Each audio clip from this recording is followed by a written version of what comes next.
نبی پاک صلی اللہ تعالیٰ علیہ وسلم نے یوں بیٹھے بیٹھے ایک دن صحابہ سے فرمایا یار روز نہ بیٹھے رہا کرو، وقفے سے ملا کرو۔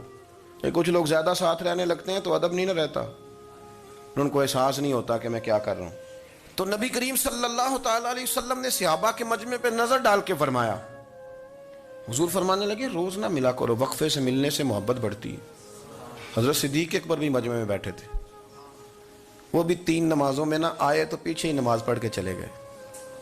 ایک روایت ہے عصر مغرب عشاء، اور دوسری جگہ لکھا کہ نہیں ظہر عصر مغرب تھی، پیچھے نماز پڑھی چلے گئے، پھر عصر پڑھی چلے گئے، پھر مغرب پڑھی، اور حضور نے زور کے بعد حضرت انس بن مالک سے پوچھا ابو بکر نہیں آئے؟ پھر عصر کے بعد پوچھا ابو بکر نہیں آئے؟ پھر مغرب کے بعد پوچھا ابو بکر نہیں آئے؟ تو حضرت انس بن مالک کہتے ہیں میں بھی حیران تھا کہ وہ نماز تو پڑھ کے گئے ہیں، اور حضور کا طریقہ تھا کہ سلام پھیر کے پیچھے دیکھتے تھے، تو حضور نے دیکھ لیا، پھر بھی 3 دفعہ پوچھا کہ وہ آئے نہیں؟ سمجھے میری بات کو؟ حضور فرما رہے ہیں نماز پڑھنے تو ساری دنیا ہی آتی ہے، وہ تو اسپیشل آیا کرتا تھا، وہ آئے نہیں جناب صدیق اکبر۔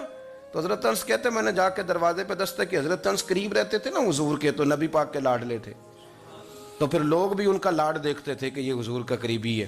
تو کہتے ہیں میں نے دروازے پہ دستک دی تو حضرت ابو بکر صدیق فرمانے لگے کیسے آئے ہو؟ میں نے کہا یار آپ چنگے سیانے بندے، حضور نے 3 دفعہ پوچھا ہے، 3 دفعہ پوچھا ہے۔ تو حضرت سیدنا ابو بکر صدیق دوڑے آئے، حضور حکم ہو؟ تو نبی کریم نے فرمایا یار سارا دن تو نظر ہی نہیں آیا، تو کدھر تھا تو؟ سارا دن ملا ہی نہیں۔ اللہ کرے آپ کے اس جملے کے حسن کی سمجھ آئے۔ آپ دیکھیں جو چاشنی یہاں ٹپک رہی ہے، جو وقار یہاں ٹپک رہا ہے، ذرا اس کا مزاج تو دیکھیں، اور یار تو نظر ہی نہیں آیا سارا دن۔ تو حضرت صدیق اکبر کہتے ہیں کوئی بات بھی نہیں تھی پر میں رو پڑا۔ میں نے کہا حضور آپ نے تو فرمایا تھا کہ ذرا وقفے سے ملا کرو، محبت بڑھتی ہے۔ تو حضور فرمانے لگے ابو بکر میں نے کہا تھا پر تجھے تو نہیں نہ کہا تھا، تو کوئی اور تھے جن کو کہا تھا، تجھے تھوڑا کہا تھا، اور اتنے بڑے جملے نہیں ملیں گے۔ رسول کریم فرمانے لگے تو یہیں رہا کر، تو رہتا ہے تو میرا دل لگا رہتا ہے، یہیں رہا کر، میرے پاس رہا، تو نہ جایا کر یار، تو ادھر ہی رہا۔ او پانی پر نہ سہیلیاں رنگا رنگ کڑے، او سجنوں اسی تے پریا اس دا جانیے جس دا توڑ چڑھے۔ آپ ذرا اس لطف کو آپ دیکھیں، اس ذائقے کو۔ میرا دل کرتا ہے کہ میں یہ حدیث نہ لوگوں کی روحوں تک اتار دوں۔ حضور فرماتے ہیں میں نے جس کے سامنے دین پیش کیا اس نے دلیل مانگی، وہ بھی کوئی اپنا ہے جو اپنوں سے دلیلیں مانگے، وضاحتیں مانگے، یہ کیسے تھا تو وہ کیسے تھا، تو یہ چیز کدھر سے آئی تو وہ کدھر گئی۔ آپ اپنوں سے دلیلیں مانگ رہے ہیں، آپ اپنوں کو کٹوروں میں کھڑا کیا ہے۔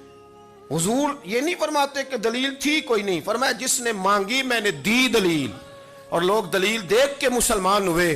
حضور فرماتے ہیں لوگوں سنو یہ میرا ابو بکر ہے، میں نے اسے کہا کلمہ پڑھ لے، اس نے دلیل ہی کوئی نہیں مانگی، فوراً ہی کلمہ پڑھ کے مسلمان۔ یہ احساس ہے۔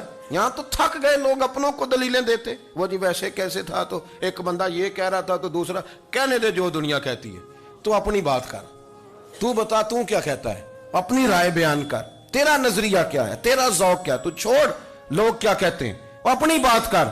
اگر ابو بکر صدیق لوگوں کے کہنوں پہ چلتے تو مکہ تو سارا کچھ اور کہہ رہا تھا، اس وقت تو کچھ تھا ہی نہیں جو کہتا کہ نہیں تو ٹھیک چل رہا ہے، دنیا ساری کچھ اور کہہ رہی تھی، لیکن صدیق اکبر کہہ رہے تھے نہیں نہیں، سچ وہ ہے جو مدینے والے رسول فرماتے ہیں، سچ وہ ہے جو میرے آقا نے